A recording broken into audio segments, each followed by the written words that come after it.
2026 में तुम भी चाह रहे हो कि तुम्हारा इंटर्नशिप लग जाए, एक अच्छा सा प्लेसमेंट लग जाए, पर अभी तक तुम्हारी रेज्यूमे में वही टू डू एप्लीकेशन है या वेदर ऐप है या नेटफ्लिक्स का क्लोन है, वो ई कॉमर्स एप्लीकेशन है। पर तुम कैसे सोच रहे हो कि इस बेसिक एप्लीकेशन के साथ तुम आगे बढ़ सकते हो कि तुम्हारा एक सिलेक्शन हो जाए 2026 के एंड तक। 2026 में एक इतना ग्रोथ हुआ है कि इंटरव्यूअर का माइंडसेट ही चेंज हो गया है। वो हर छोटे छोटे प्रोजेक्ट में चाह रहे हैं कि स्टूडेंट अपनी इनोवेशन से एआई को कैसे इंट्रोड्यूस कर पाए, कैसे उसमें एक नया फीचर ऐड कर पाए जो एआई का एक रिफ्लेक्ट हो। तो हमको ट्राई करना चाहिए कि जो भी हम प्रोजेक्ट अपने रेज्यूमे में ऐड करें, उसमें कैसे हम एआई को इंट्रोड्यूस कर सकते हैं, कैसे हम एक इम्पैक्टफुल प्रोजेक्ट बना सकते हैं जो एक रियल लाइफ प्रॉब्लम को सॉल्व करता हो। Hi everyone, myself Satya Prakash and I'm currently working at Play Simple Games and I will talk about top 3 project that will get you hired in 2026। Video को and तक देखना क्योंकि मैं तीसरे project में ऐसे एक आइडिया की बात करूंगा, अगर आप उसको खुद इंप्लीमेंट करके अपनी रेज्यूमे में ऐड किया तो आपकी ऐसा कोई भी इंटर्नशिप या प्लेसमेंट हो जहां पे आपकी रेज्यूमे शॉर्टलिस्ट ना हो, जिसमें आपको बात करने के लिए मल्टीपल टॉपिक्स मिल जाए। क्या लगता है आपको यहाँ पे भी क्वांटिटी ज्यादा मैटर करता है क्वालिटी से? जैसे कि हो गया, आप अपनी रेज्यूमे में 5-7 प्रोजेक्ट ही भर दिए, पूरा प्रोजेक्ट ही आपको भरा भरा लग रहा है, लेकिन क्या फायदा अगर वो कोई रियल वर्ल्ड प्रॉब्लम को सॉल्व ही नहीं कर रहा है, उसमें कुछ इंपैक्ट ही नहीं क्रिएट कर रहा है, उसमें कुछ यूनिक फीचर ही नहीं है, तो क्या फायदा आपके रेज्यूमे में और बाकियों के रेज्यूमे में? क्यों ही आपका रेज्यूमे ही शॉर्टलिस्ट होगा? तो चलिए बात करते हैं ऐसी कौन से 5 गोल्डन रूल्स है, अगर हम उसे फॉलो करते हैं तो हम एक इम्पैक्टफुल, एक यूनिक प्रोजेक्ट बना पाएंगे हमारे रेज्यूमे के लिए। Rule number 1, it should solve a real world problem.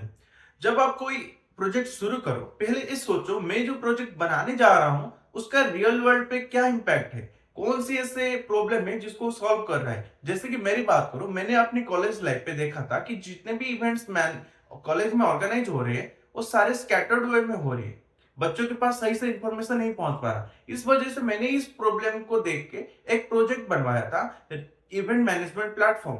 तो आप ही ऐसे प्रोजेक्ट बनवाना जो रियल लाइफ प्रॉब्लम को सॉल्व कर रहा हो। चलिए बात करते हैं rule number 2, that is art at least one unique feature. ऐसा नहीं है कि आप कोई नया प्रॉब्लम ही सॉल्व कर रहे हो, ऐसा नहीं है कि आप जो प्रोजेक्ट बना रहे हो उससे पहले कोई प्रोजेक्ट उस बारे में बनी ही नहीं है, तो आप कैसे ही वहां से स्टैंड आउट करोगे? अगर आप एटलीस्ट एक यूनिक फीचर उसमें इंट्रोड्यूस करोगे जो बाकी प्रोजेक्ट में नहीं होगा, तभी जाके आप स्टैंड आउट हो पाओगे बाकी कैंडिडेट के हिसाब से, तभी जाके आपकी रिज्यूमे शॉर्टलिस्ट हो पाएगी। चलिए बात करते हैं rule number 3, build production ready features.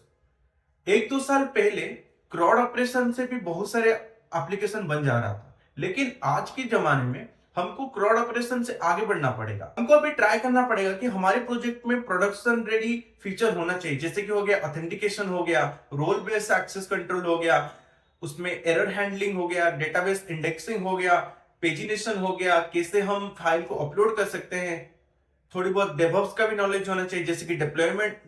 उसके बाद बात करते हैं rule number 4, that is showcase multiple skills in a single project.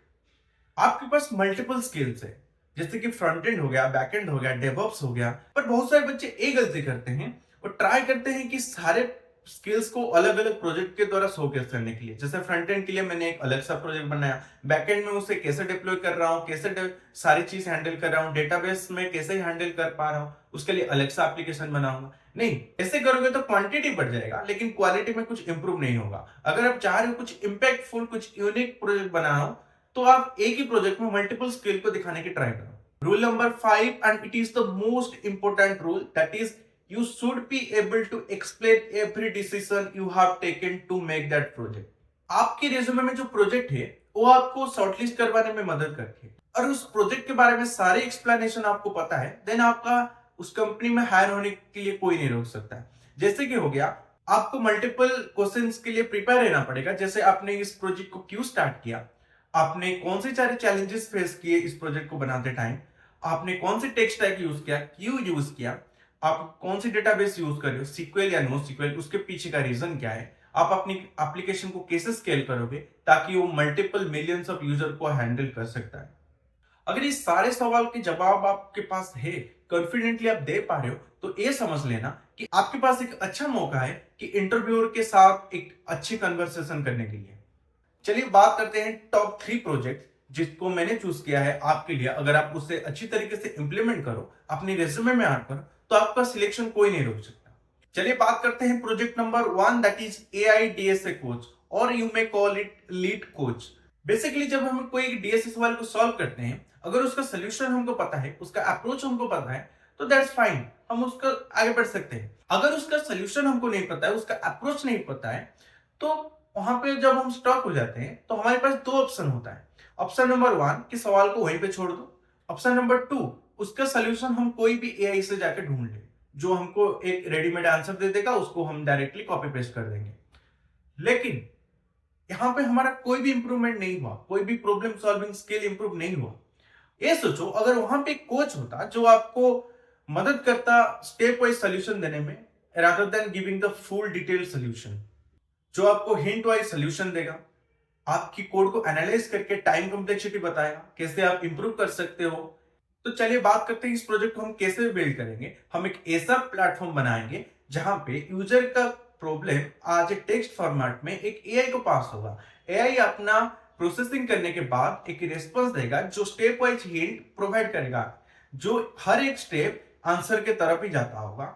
जो भी यूजर इस प्रॉब्लम को सॉल्व कर रहा होगा, तो स्टेप वाइज सोचने लगेगा, तो एक रियल लाइफ प्रॉब्लम को सॉल्व कर रहा है। इसमें हम और भी मल्टीपल फीचर्स इंट्रोड्यूस कर सकते हैं, जैसे स्टेप वाइज हिंट हो गया, एआई कोड रिव्यू हो गया, टाइम एंड स्पेस कॉम्प्लेक्सिटी हो गया। आप जितने भी सारे प्रॉब्लम सॉल्व किए हो, आगे क्या आपकी गोल है, उस हिसाब से आपको एक रोड मैप प्रोवाइड करेगा। चलिए बात करते हैं इसमें कौन सी टेक स्टैक हम यूज करेंगे।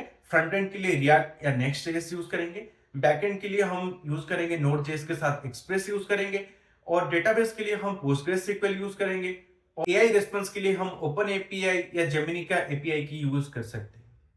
चलिए बात करते हैं project number 2, that is AI resume analyser.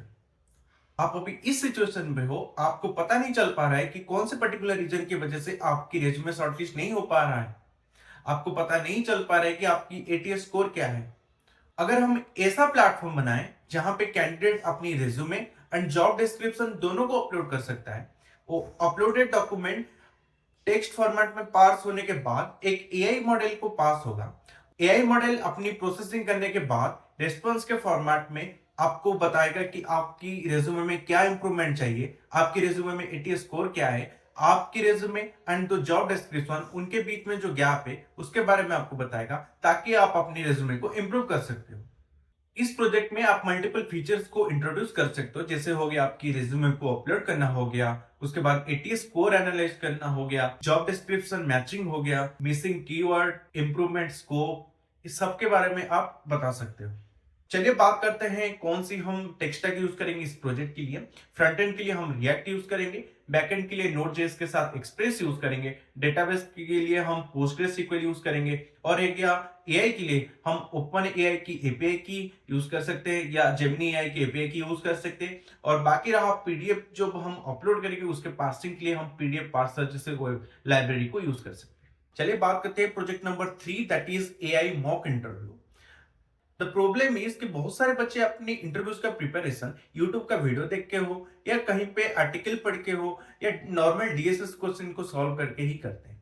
लेकिन जब वो रियल लाइफ इंटरव्यूज में जाते हैं, तो उनके पास उतना एक्सपोजर नहीं होता है कि वो अपने आंसर को सही तरीके से एक्सप्लेन कर पाए, ताकि वो रियल लाइफ में वो स्टॉक हो जाते हैं जब उनके पास कुछ फॉलो क्वेश्चंस आता है, या वो स्ट्रगल करते हैं अपनी अप्रोच को एक्सप्लेन करने के लिए। अंडर द प्रेशर उनके पास कोई भी कॉन्फिडेंस नहीं होता है, उनको नहीं पता होता है कि कौन सी एरियाज को उनको इंप्रूव करना है। चलिए बात करते हैं इस प्रोजेक्ट को हम कैसे बना सकते हैं। पहले ह्यूमन वॉइस को टेक्स्ट में कन्वर्ट करने के लिए हम व्हिस्पर एआई यूज करेंगे।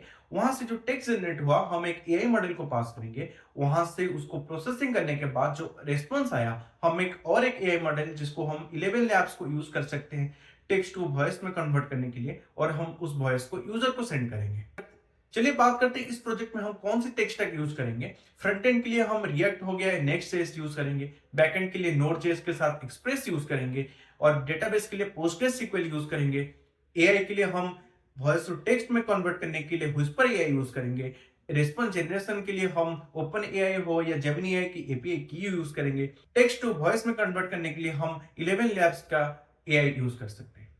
ये था मेरी चुने हुए टॉप 3 प्रोजेक्ट। अगर आप इसे अच्छी तरीके से इम्प्लीमेंट करते हो, इसकी सिस्टम डिजाइन को अच्छे से एनालाइज करते हो, आपको पता है कि ये कौन सी रियल लाइफ प्रॉब्लम को सॉल्व कर रहा है, तो आप कॉन्फिडेंट के साथ इसको अपनी रिज्यूमे में ऐड कर सकते हो, आगे बढ़ सकते हो। कोई भी जॉब ओपनिंग्स हो सॉफ्टवेयर इंजीनियरिंग के रिलेटेड, तो आप वहां पे अप्लाई कर सकते हो। तो गारंटी के साथ आपकी इंटर्नशिप हो या प्लेसमेंट लग जाएगी 2026 से पहले। अगर वीडियो पसंद आया तो वीडियो को एक लाइक करके कमेंट सेक्शन में जरूर बताना कि नेक्स्ट वीडियो आप लोग को कौन से टॉपिक पे चाहिए। तब तक चैनल को सब्सक्राइब कर देना। मैं मिलता हूं आप लोग से नेक्स्ट वीडियो में।